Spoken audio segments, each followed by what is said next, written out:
We are going live, ma'am.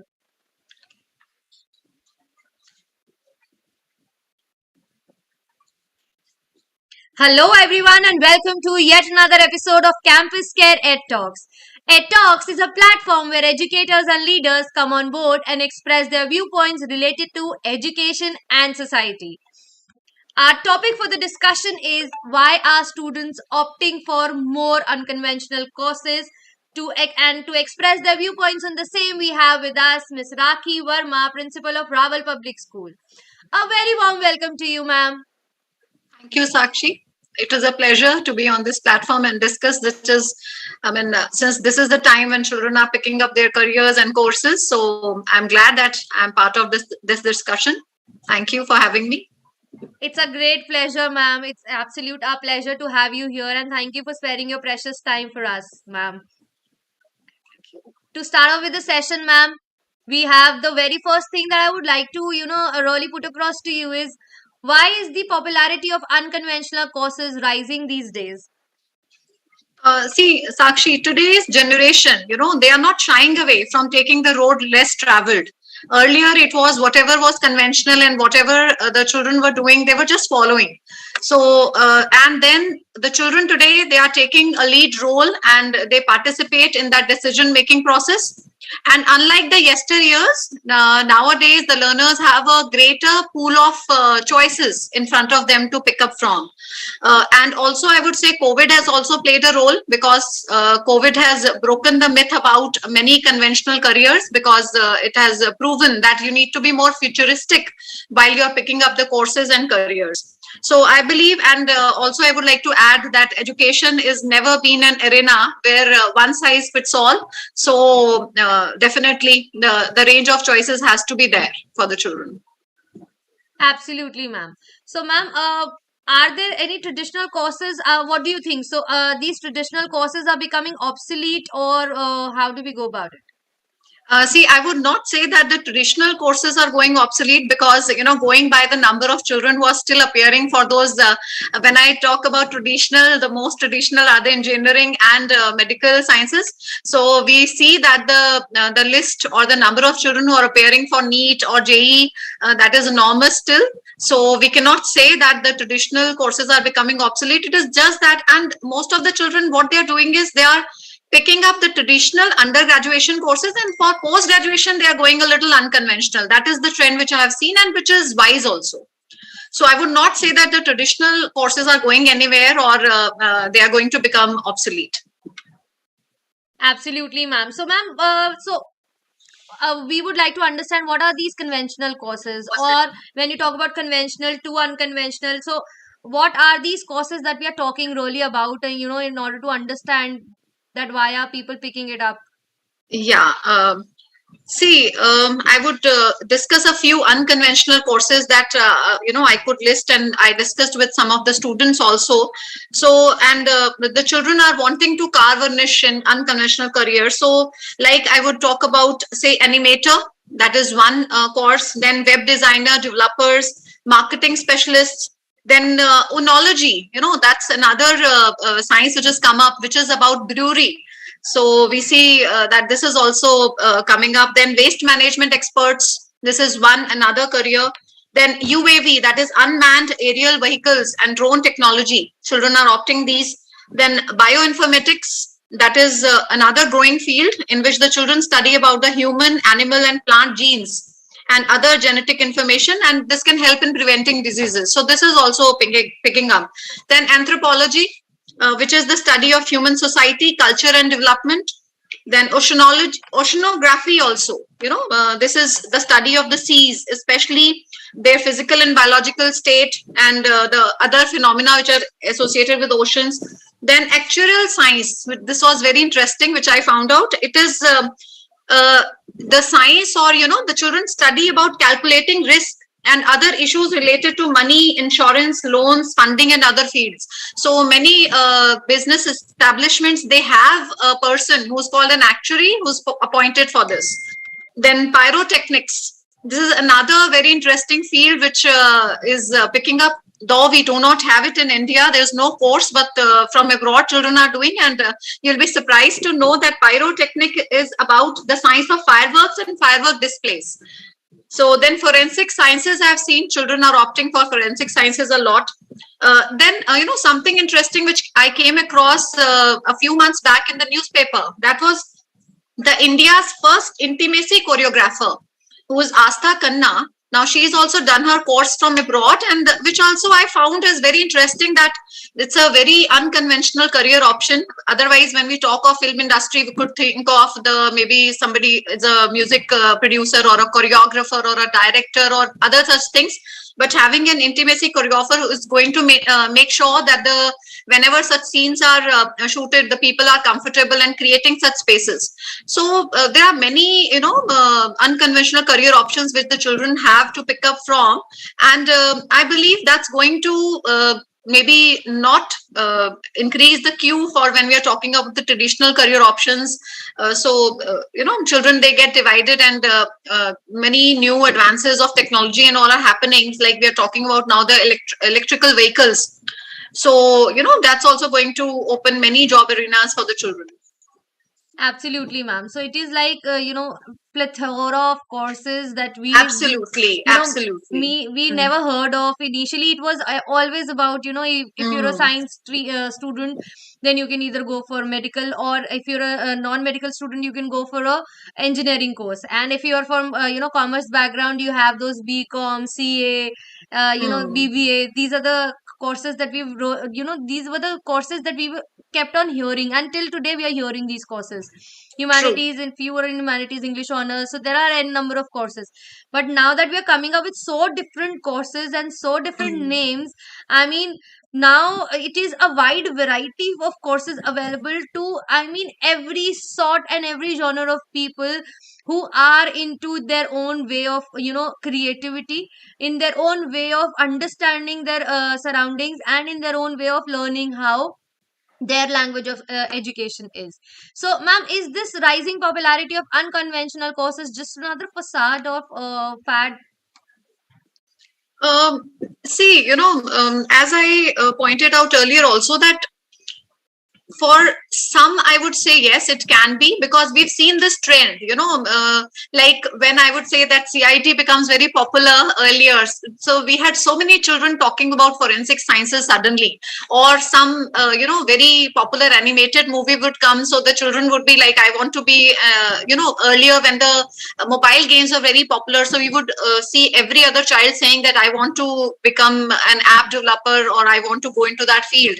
So yes, there is always a boom, or you can say, of a particular course or something. But then I would not say that completely all career options or all such courses are going to be a fad, or they are going to die down. But because see, we are seeing that there is a change in the society that is happening. Technology is playing a very vital role, and when we are talking about now the new fields of even engineering coming up, like engineering where you have biotechnology, you have biomedical engineering, we have mechatronics, so artificial intelligence, machine learning. So even in the field of engineering, there is so much of unconventional courses which have come up. So when we are talking about engineering, earlier it was either you're going for electronic, or you're into computer engineering, or you're into mechanical or civil.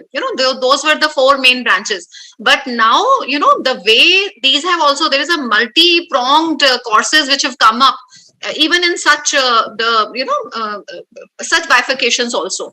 So when you're talking only about, like, even in life sciences, if a child is taken in class till class 12th, if the child is a medical student, even after that there are many options. Like, it's not only going for MBBS.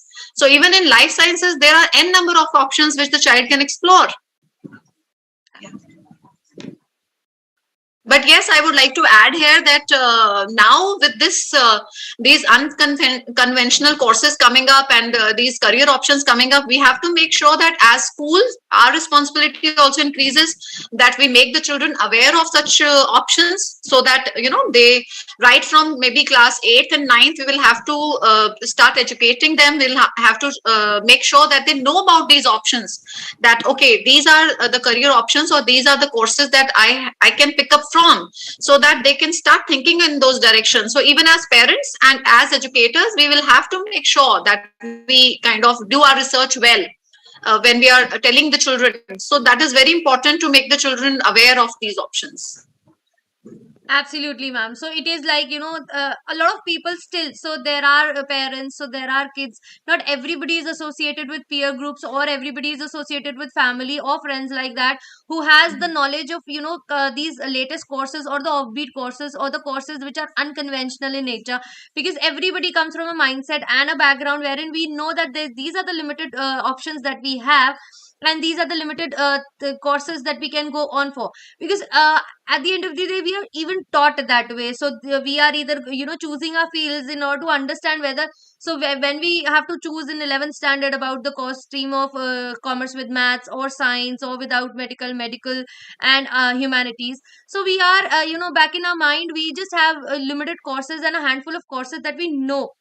Not everybody is into aware about this artificial intelligence thing. Then you've sent, you've listed so many new courses, wherein even there are certain courses that even I have heard for the very first time. And there are a lot of things that come up. So that's what we are looking at, wherein people have to, all the students have to be educated enough, know well enough of what exactly is happening around the world, and what all it can cater to at a larger aspect. So, ma'am, with this, I would like to ask, what is the scope of a career after opting for such courses? See, I think one lesson which we must have learned by now from COVID is that you should always have a plan B. So that I would always tell my children also, that you should not bank on only one option. So that is very, very important. So because we see how some of the careers came crashing down, in a day. So that flexibility should be there. So that is very, very important. So, and I was having a discussion with one of the career counselor recently. We hosted for our children also. So one thing which she suggested all the children, that your undergraduation has to be something which gives you a firm foundation, and then you should go for a specialization. So in that case, you will have some, you will have more options in front of you. So if you are going for one very specialized or unconventional course, so it will be a safer game to play if you're doing your undergraduation with some basic, like if you're going for engineering also. So or when we talk about actual sciences, or many other things. So but the graduation should be from some basic or some very traditional course, and then you can go for your specialization. So that will be a safer game to play, I would say. Yeah. Absolutely, Because ma'am. what happens with unconventional career options is that, just like even for doing, you will have to pick up those specific colleges, because not everywhere they would be available. Then similarly for job, you will not have many organizations will be offering job to you with such unconventional course. So for that also, maybe you'll have to move to another city, or you'll have to look at that, those aspects also. So you need to do your homework well when you're picking up such unconventional courses, that what will be the career option for me, what are the areas, or what is the industry where I'll fit into. So Absolutely, ma'am. It's like, selecting, you have a lot of, n number of lists to choose in from. But it's just like you have to be well prepared, well knowledgeable, in terms of you have to gain all the knowledge of what exactly you are stepping into. You have to understand where is it taking you, how you're going to be there. So like you said, there are, currently there are very few colleges who must be offering, because these courses are new. And whenever something is new, only handful of people are, following that pattern. True. So once you get to understand where is it, that you can apply to, what all colleges are there, which all states or countries or state, countries that you can go into, and will it be flexible for you. Then if even if you've been to a course, whether it's an undergrad course or a postgraduate course, you have to really understand how and where it'll take you to a final place. So you should be very sure whenever you're talking about any course, for I would like to say, whether it's a conventional course or an unconventional course, it's just that you have to have a better understanding of what career actually you're going to go through, what job options are you looking at, or what entrepreneurships you're looking at, and favoring into certain circumstances, because there could be any unforced situation like we've recently faced. So there is always an uncertainty to whatever and whichever line that we're choosing, but it's just that you have to be well informed, well educated, and well deep diving into the knowledge fact, wherein you understand where are you stepping in, how are you stepping in, and which way and which direction it will lead to you, right, ma'am? So we would like to have some concluding lines from you before ending the session. Um, first of all, I would like to thank NTAP for taking up such an informative session with the children, because it is very important, and for the children to understand when they are picking up careers. And definitely now that we are hearing so many unconventional courses coming up, so my advice to the children would be that before getting into such unconventional courses, it is very important for you to, understand what exactly are the you're going into, what will be the career options in front of you after you finish the course, and where exactly, is it, see, it should not happen that you do a course and then in India, suppose you don't have a job related to that course, or you're doing the undergrad but then you don't have postgrad options for it in India. So and that has to be kept in mind, though it has now become very convenient and it is easy for children to go abroad also for their studies, but then that has to be kept in mind. So the entire, so we, the entire path should be traced right in the beginning. So that is very, very important, and I would urge the schools also and the parents also, so they must make sure that the children are involved in all the decision making processes. So first of all, they should be made aware of whatever are the options. It should not happen that children get into a particular course and then they get to know about some other option which they found was better, so before it is too late. So it is very important for all of us to keep ourselves updated, so that will be very important. So that is what my advice is to the children and the parents also. Absolutely, ma'am. And what I feel is everybody should be, well prepared and informed from right from, I guess, 8 to 10th standard, maybe, because that is the time when you have to decide on which field, because there could be a lot of eligibility criteria when you're talking about courses which are unconventional but has to have certain eligibility, right? So there Yeah. has to be certain fields. So what I believe is 8 to 10th standard is the time for all the parents as well as the kids to understand, to brainstorm, and to know where their interest, where their passion, where their focus lies on, and what exactly they would want to. Maybe it's an early age to some, but at the end of the day, the parents have to be equally involved at the school parents, and it has to be a triangle which is Yeah. equally involved in every aspect, wherein you have to decide and know the ifs and buts of all the things that you're coming up with. So Yeah, true. so career See, I would, counseling, so generally yeah. I've what I have, sorry ma'am to cut you, but what I Yeah. have even experienced, and what I've been seeing is career counselings generally come after 12th, or somebody, for a matter of fact, people, there are certain places wherein people will think it at their 11th or 12th standards. But what I feel is career counseling should come from right from 8th standard to 10th standard, wherein that there are these fields open for you, there are these. So then you can have a floor map and a complete route map to where exactly you looking yourself after 10 years, because Yes. that's the deciding option, right? Yeah. See, we have seen children, like sometimes after 12, maybe you want to go for a course, but that is when you learn that you needed maths for it and you Absolutely. did not opt. So that is why it is very important. And I would very proudly want to share here that in Raval Group, our vice chairman, Mr. Ritesh Raval, he's come up with a scientific methodology which helps inception, it is called, and which helps the children in goal setting. So we do this exercise right from kindergarten. So it involves parents and the children and the teachers. So the three of them, so all the stakeholders are involved, and we set up a vision statement for the child, and we start working in that direction. So so right from the beginning, so we have that process that the child starts thinking in that direction. Because see, what happens is the parents also think sometimes that it is maybe too early, but when at school we start involving the parents and the children, so they understand that, okay, then they start discussing at home also. So that, okay, this is what the school had called us for, and we need to think in these lines. So we keep all the factors in mind. Like if it is a class 8 child, what has been his performance all this while, how actively the child is involved in various activities and other things, and what is the role model for the child.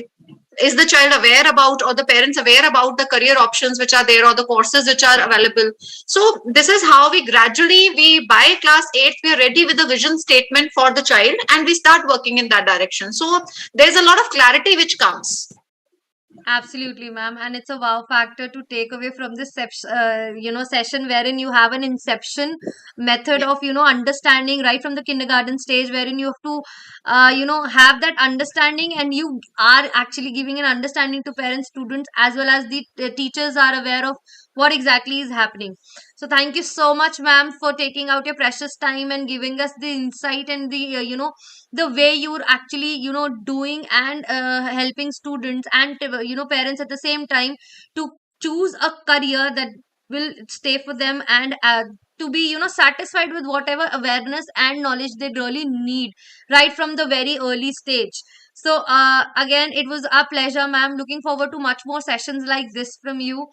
And Thank you. we yeah, so we will be coming up with a promise that we will be coming up with much more sessions like this, with all the educators sharing their own experiences and viewpoints, and educating you and giving you the knowledge that we can have the liberty to do that.